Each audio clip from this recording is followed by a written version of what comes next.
No programa Perfil, nós vamos conhecer um pouco da história da TV em Bauru. E para isso nós trouxemos um personagem que acompanhou todas as transformações que é hoje o principal veículo de comunicação moderno, é o nosso entrevistado Paulo Figueiredo. Paulo, que foi cinegrafista, depois repórter cinematográfico. Paulo, quando começou em televisão? Adão, eu comecei em 1962, na antiga Organização Vitor Costa. A televisão naquele tempo tinha apenas 3 anos de implantação aqui em Bauru, né?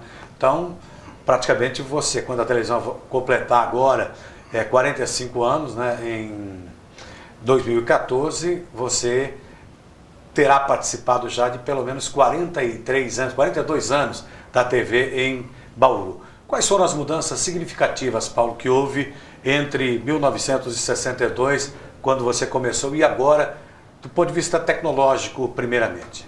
A evolução, né? Antigamente as câmeras eram câmeras de tubo, né?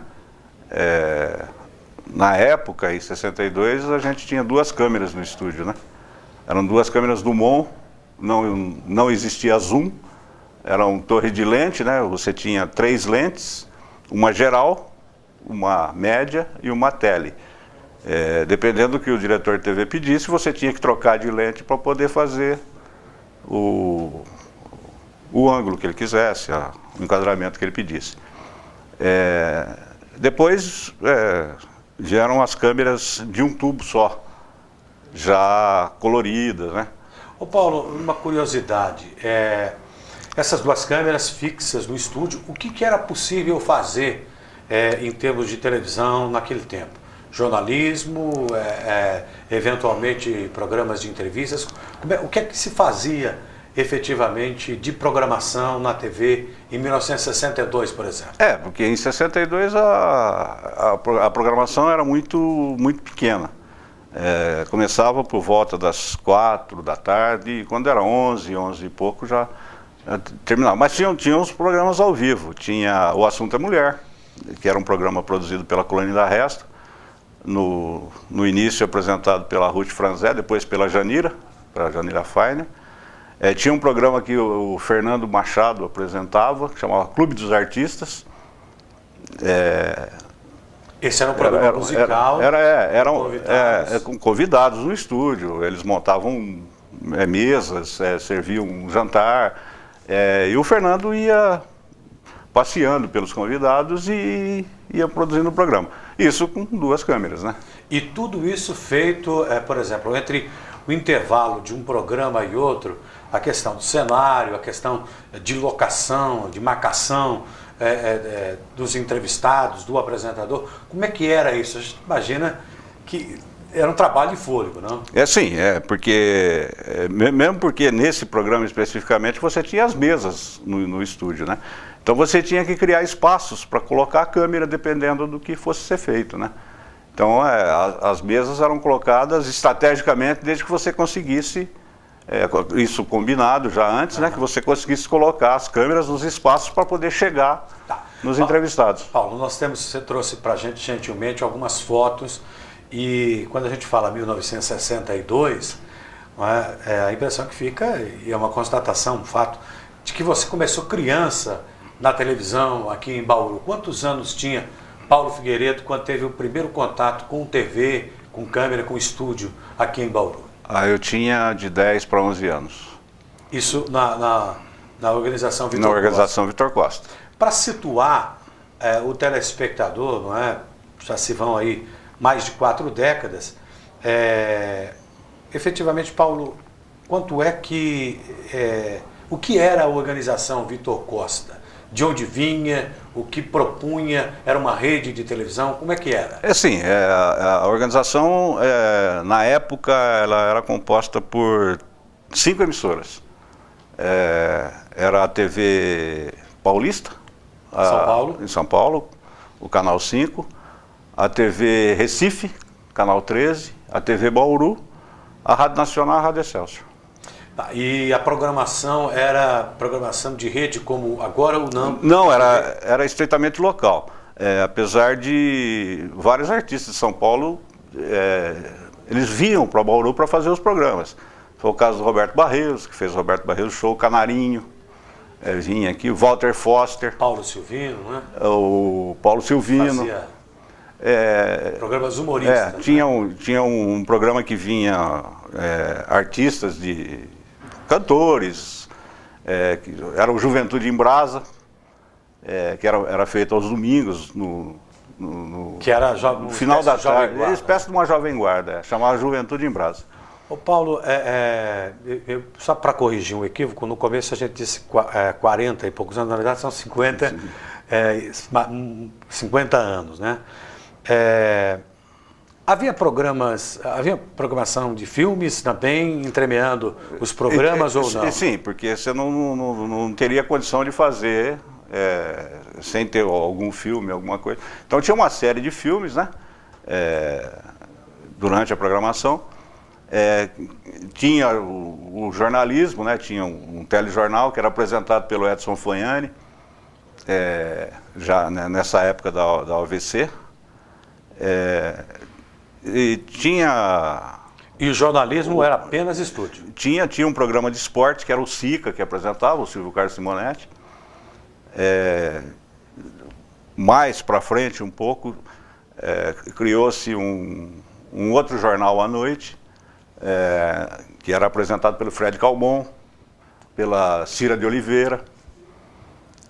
Tinha um programa de entrevista, era uma espécie de um pinga-fogo, chamava 1 entre 5, né? Então você tinha um entrevistado e 5 entrevistadores. Paulo, o profissional de televisão, sobretudo aquele de vídeo, não é?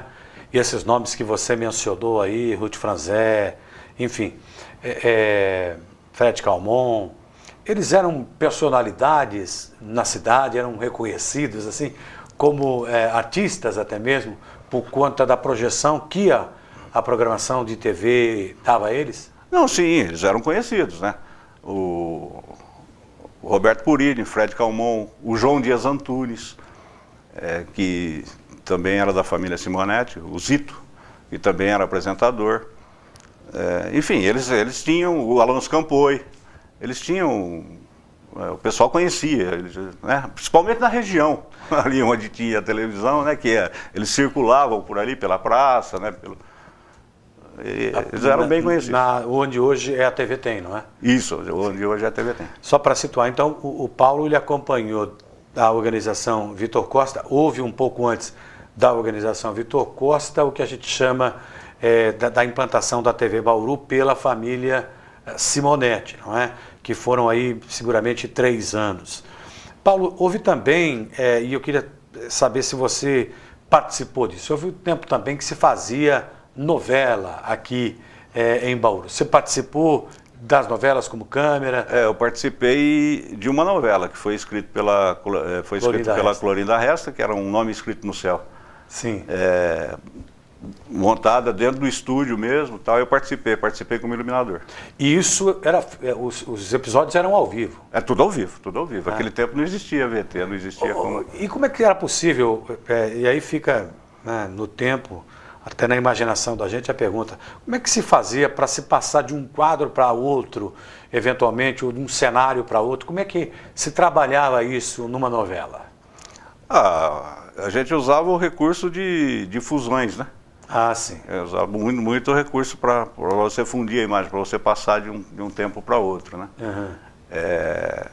Agora, o cenário era pequeno, você imagina um cenário montado dentro de um estúdio, né? Então, ele era montado de forma que desse para você trabalhar as câmeras dentro daquilo, né? E o diretor de TV, ele ia fundindo, passando de... Vocês chegaram a viver, se você se lembrar, de alguma situação ou novela, ou eu me lembro de um companheiro nosso de televisão, depois até posso contá-la, né?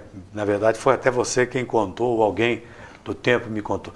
Mas você particularmente chegou a viver alguma situação num programa ao vivo ou em uma novela, de uma coisa que de repente vocês se viram ali sem saída, digamos assim? Como é que se buscou uma alternativa para continuar o programa, para dar sequência? Eu me lembro que nessa novela eu era iluminador. O Edson Lumumba ele era um dos câmeras. E eu lembro que ele vinha com o dolly fazendo o movimento e ele conseguiu travar o carrinho no cenário. E ele tinha que continuar, porque o personagem estava circulando no cenário. Ele não teve dúvida, é uma câmera dessas, a Dumont, grande, ele tirou ela do... Ele tirou, obviamente o Lumumba tinha 2 metros de altura, era forte, ele catou a câmera e foi acompanhando como se fosse uma câmera portátil. Ele conseguiu terminar a cena. Vou lembrar aqui, até porque eu comentei, né, que é um dos companheiros nossos de televisão, o Reinaldo Silva, ganhou o apelido de Mundinho, né? E o que é que levou a ganhar o apelido de Mundinho foi o fato de que ele, já aí com a Globo, né, assumindo, tinha um noticiário noturno que se chamava o Globo Agora à Noite, né? E o cenário era, além do apresentador na mesa, não é, um globo, né, que compunha o cenário. E o apresentador sentou e não tinha o globo ali, ele falou, pega o Mundinho, pega o Mundinho. Foi isso, né? Foi. Paulo, aí veio então, depois da organização Vitor Costa, veio a TV Globo, né, que comprou, né, as organizações, o Roberto Marinho, organizações Globo, compraram, não é?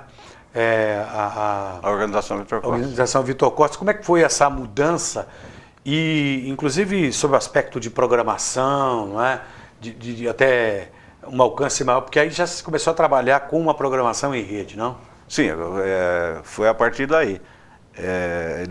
Eles compraram, Bauru era a única emissora do interior da América Latina, né?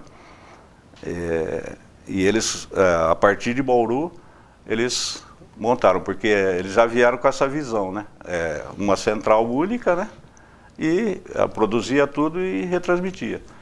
Aí no começo a programação vinha tudo por UHF, né? Eram lances longos de transmissão, vinha de São Paulo, Pico do Jaraguá para Torrinha para Bauru, e daí esparramava pelo interior. Mas a partir de 1970, e eles começaram a expandir, a retransmitir. A programação local cessou e começou a retransmitir a rede. Sim, que foi com a chegada até mesmo das novelas, não é? Irmãos Coragem, né? Paulo, eu tive a oportunidade de trabalhar contigo, e nós vamos dar um salto no tempo, a menos que tenha alguma coisa que você considere importante nesse período ainda de TV Globo, mas ainda em preto e branco, né?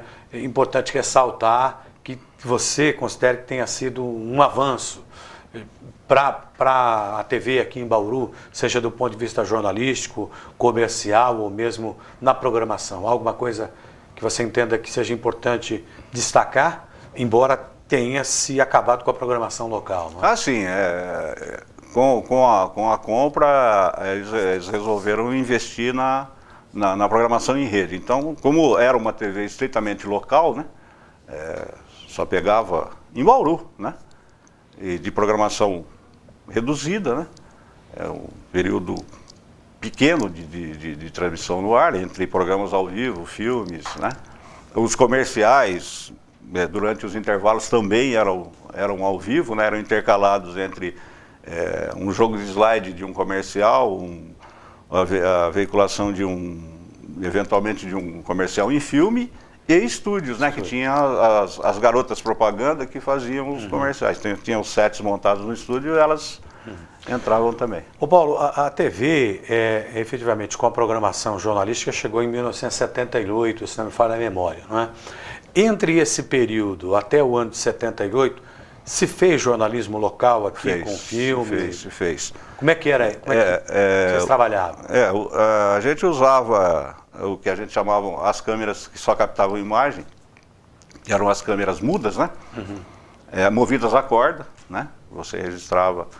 E tinha uma câmera que era uma câmera um pouco maior, que ela cabia um chassi de 400 pés de filme, que era, a gente chamava de Auricon. Era uma câmera que a gente trabalhava com um tipo de filme já colorido, que era, a gente chamava de reversível, com uma banda magnética, né? Então, do lado do filme existia uma banda magnética, porque a câmera ela possuía tipo uma cabeça de gravador, sim, sim, de fita, né? Então é onde você conseguia filmar e fazer as entrevistas.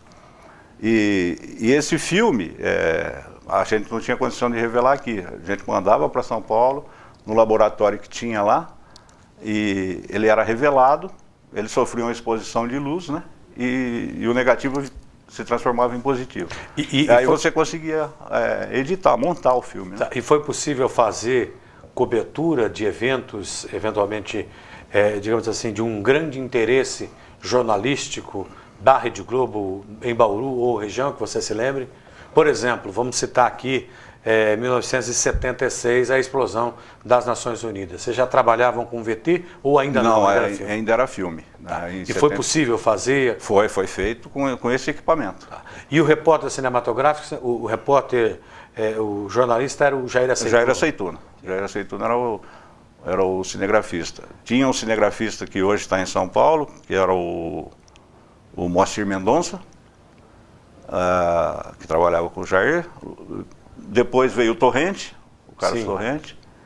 Aí em 78, 79, que veio o VT, aí veio o jornalismo eletrônico. Tá. E outra coisa, dessa época, era você, o Juracy também trabalhava? Juracy Paixão? O Juracy foi, na realidade, praticamente o primeiro cinegrafista. Né, da TV.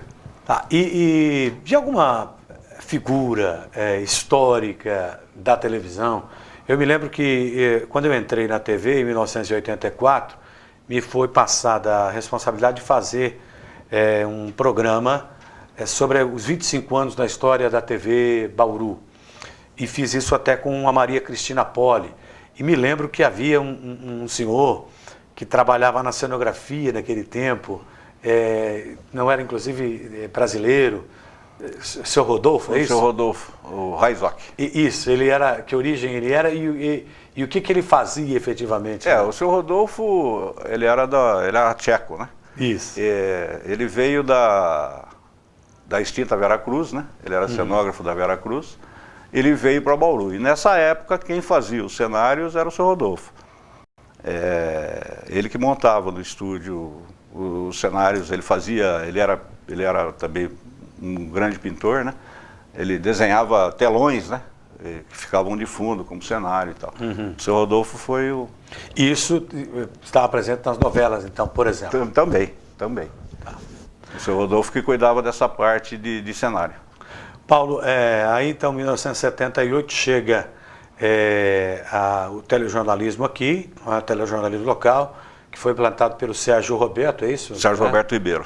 E teve na equipe Benedito Requena, Luiz Carlos Azenha, Luiz Malavolta, Kit Balieiro, Bete Ferreira. Bete Isso. E eu me lembro também, Paulo, que quando eu entrei se comentava que a câmera do estúdio era a mesma que se usava para fazer tomadas de reportagens. Então era um desafio sair de manhã porque a área de cobertura era grande, incluía São José do Rio Preto, Presidente Prudente. Tinha que trazer aquele material, né? E não é só para apresentar o programa, porque tinha que gravar a chamada também, né? Isso. A câmera ela tinha duas bases, né? Ela tinha uma base de externo e uma base de estúdio. E aquele tempo, logo no início, vieram duas câmeras, né?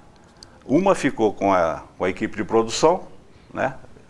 De que na época eu fazia parte da equipe de produção, e uma locada no jornalismo. E elas tinham uma base de externo e uma base de estúdio. Então você saía para a rua, fazia o material que você tinha que fazer, voltava para o estúdio, trocava a base e colocava lá no estúdio.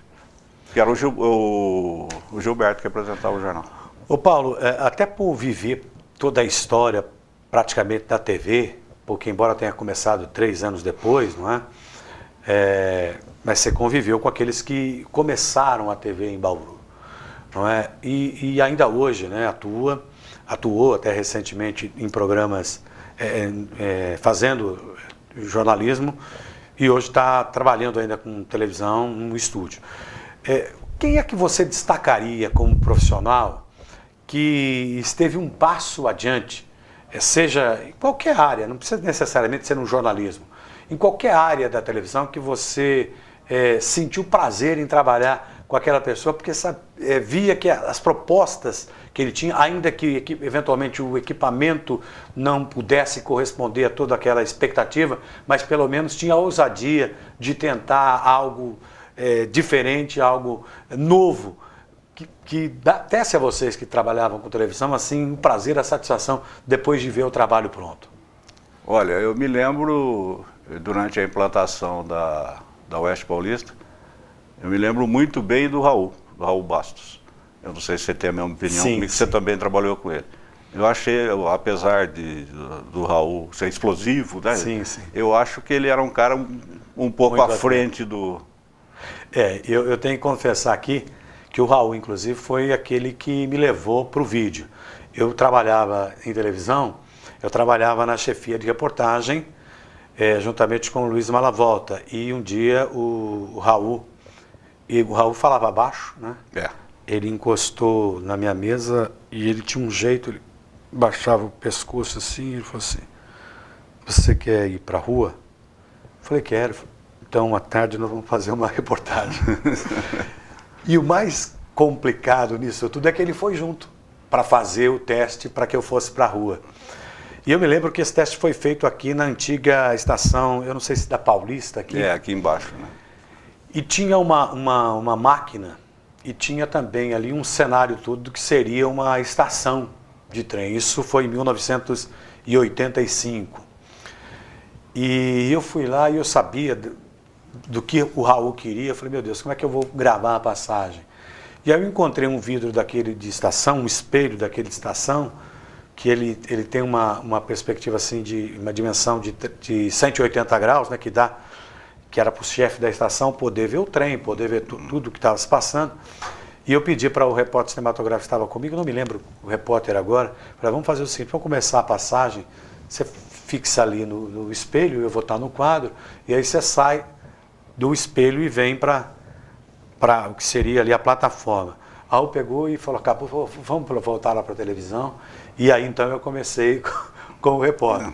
E eu tenho também essa percepção de que o Raul era um cara muito adiante do tempo. Eu concordo com você, acho, tenho certeza. Ô Paulo, e alguma situação, depois eu conto alguma que a gente viveu junto, mas alguma situação que você tenha vivido em reportagem ou com um profissional de televisão que foi assim angustiante ou foi extremamente divertida? Você se lembra de alguma?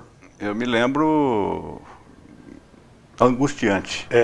Foi quando a gente estava fazendo a cobertura do sequestro do Beltrão Martinez e nós fomos parar no Paraguai, num trabalho de investigação do Caco na época, né? E a gente foi preso lá no Paraguai, foi pego pela polícia paraguaia? Não foi bem pela polícia, foi pelos capangas. Sim. De alguém, porque ele tinha uma informação de que o suposto cativeiro do Beltrán fosse numa fazenda em Hernandárias. E a gente foi até lá, entramos na fazenda e fomos pegos pelos, talvez, capangas do dono. E foi uma situação bem angustiante, porque a gente estava indo, chegamos próximo de uma encruzilhada, né? Aí vinha um fusquinha de frente. Quando a gente olhou, aquele monte de cano em pé, estavam todos armados, né? Aí veio uma outra caminhonete daqui, uma outra daqui, fechou a gente. Aí tomaram o nosso equipamento, enfim, e colocaram a gente de joelho, né? De frente para eles. Houve uma sensação que você podia uma sensação eu senti como se fosse uma sensação de fuzilamento, porque tinha o pessoal posicionado, apontando a arma, e a gente de joelhos, né? Mas aí chegou uma outra caminhonete, aí um dos líderes ali foi conversar lá. Você se lembra dos personagens dessa reportagem? Você como repórter cinematográfico, o Caco como repórter, o Edelso, Meu Deus. como operador de VT, como iluminador, e o Mauad como operador de VT. Operador de VT. E o Edson, o irmão do Mauad, como motorista. Bom, eu vou contar uma agora, Paulo. E você pode contar como quem viveu, né? Nós estávamos juntos fazendo um jogo, Noroeste e 15 de Jaú, no estádio Zezinho Magalhães. E era um jogo em 1988, um jogo muito disputado, era uma quarta-feira à noite, e a câmera e a cabine que o 15 oferecia para a TV era a maior de todas. A maior de todas, né? Então, por conta disso, além dos profissionais da televisão que estavam ali trabalhando, vinha também sempre algum dirigente do 15, ficava ali conosco. E o Noroeste fez um gol e eu vibrei, né, como jornalista, mas como noroestino. E a coisa ficou difícil porque depois o 15 fez um gol, empatou o jogo, e eles, de uma forma a provocar, eles vieram e gritaram todos ao meu ouvido, no meu ouvido. Tinha um ou dois que eram também ligados à diretoria do 15, mas depois vieram outros. E eu peguei e os expulsei. Da cabine. E eu os expulsei todos da cabine. Você lembra disso? Lembro. Você lembra o que você disse para mim? Eu lembro muito bem que você pediu para que eles se retirassem, que aquilo era um local de trabalho. E aí depois vocês comentavam, você tá louco, rapaz, agora vamos sair daqui, como vamos sair aqui do apedrejado. E se o Noroeste ganha? A nossa sorte foi que o jogo acabou 2-2, não é? Mas tempo bom, né, Paulo? Tempo bom.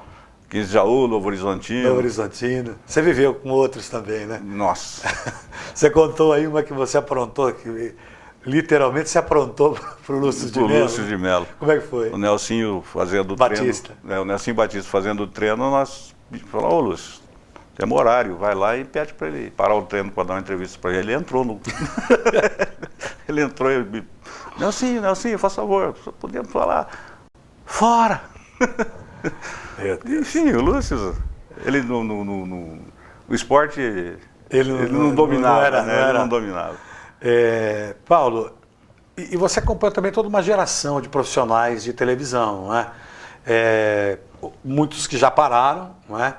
E outros que permanecem aí. A gente pode citar figuras como profissionais como o Arnaldo Duran, o Gerson de Souza, o Marcos Comide, enfim, todo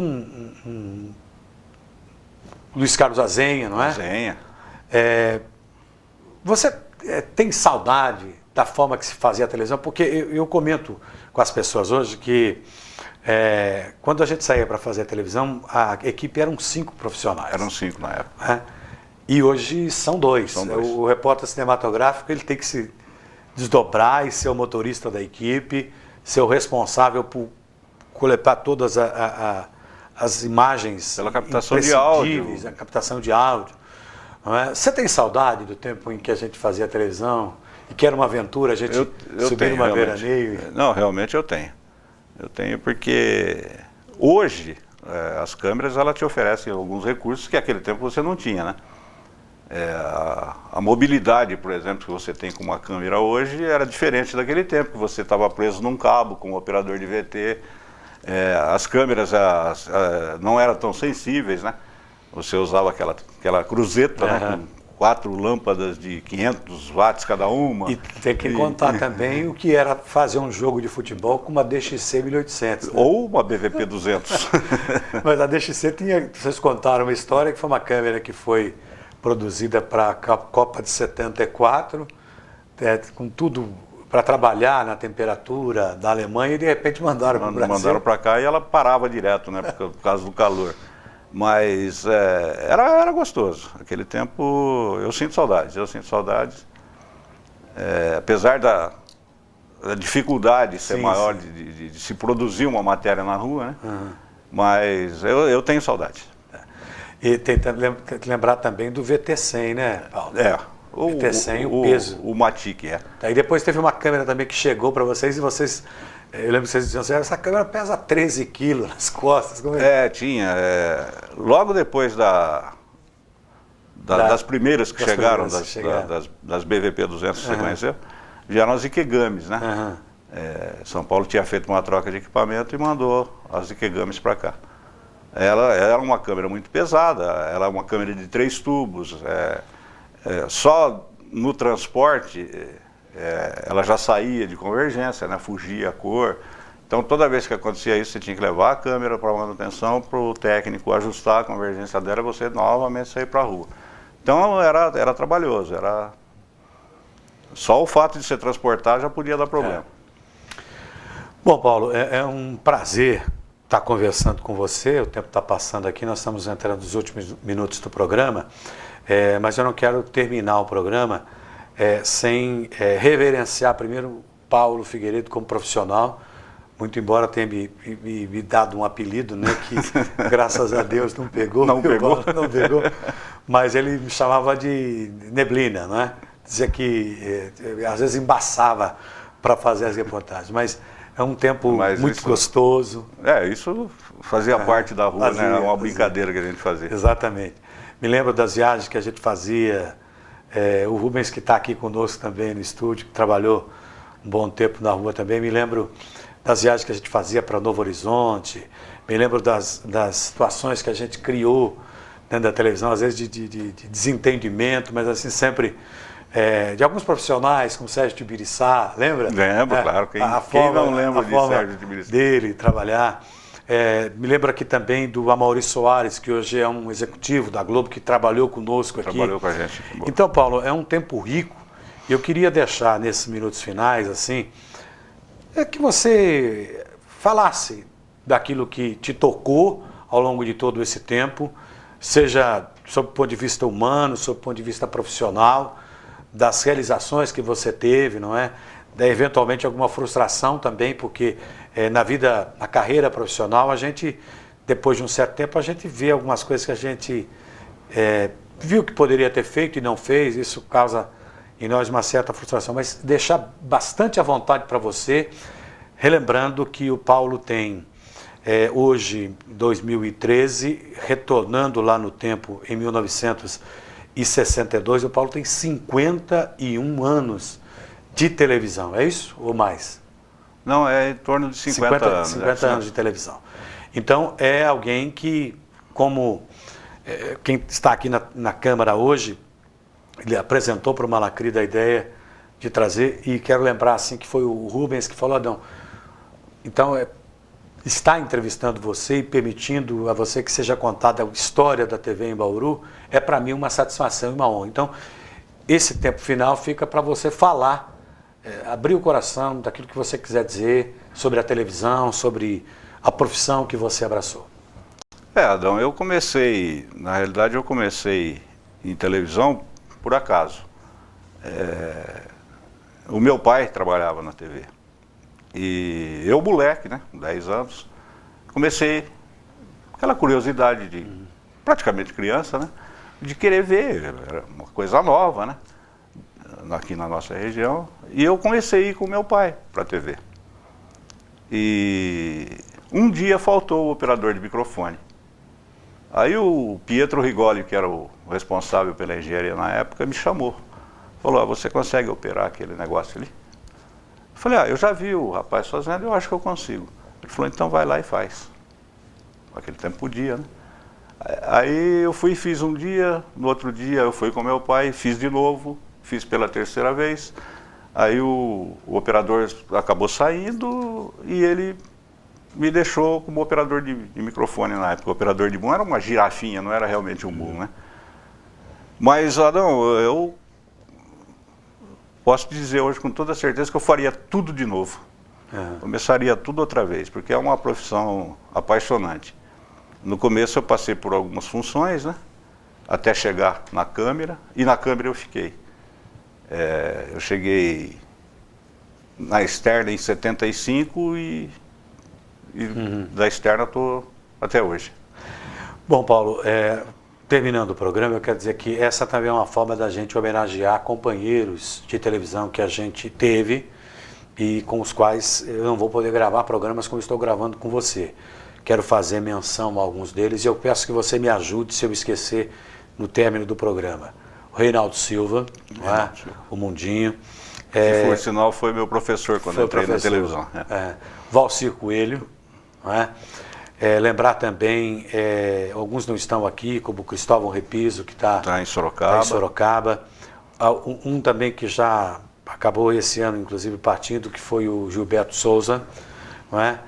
E se você se lembrar de alguns outros assim que a gente deva, de uma certa forma, homenagear por conta do que fizeram como profissionais na história da TV de Bauru, fique à vontade também, né? Alguns até com os quais eu não tenha trabalhado, mas que você lá atrás tenha aprendido algo para poder profissionalmente crescer.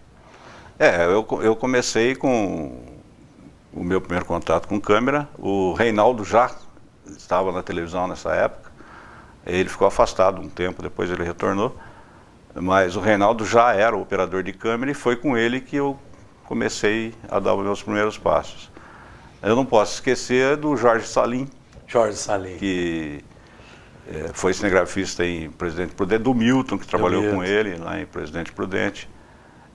Do Wesley Menegari, que trabalhou em Marília comigo na época do meu retorno, que eu fui para Marília. Carlos Torrente, a gente estava esquecendo. Carlos Torrente, claro, está aqui o Luizinho Toledo. São todos profissionais de uma larga experiência. Bom, eu agradeço a tua presença aqui conosco, Paulo. Moacir Pires, não podemos esquecer do Moacir Pires.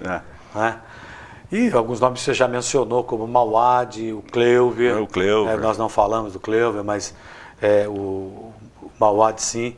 Tem também o Carlão, né, com quem a gente tem uma passagem interessante, gravando uma pianista chilena lá no Teatro da USC, e foi fazer um contraplano e ele posicionou e falou, não, tiene piano, né? E aí a gente transformou aquilo ele falando espanhol para pianista, né? Paulo, muito obrigado pela tua presença aqui conosco, não é? Eu creio que, de uma certa forma, nós resgatamos um pouco da história da imagem da televisão aqui em Bauru. Muito obrigado mesmo, Paulo. Valeu, Adão. Ok. E você continua com a programação da TV Câmara.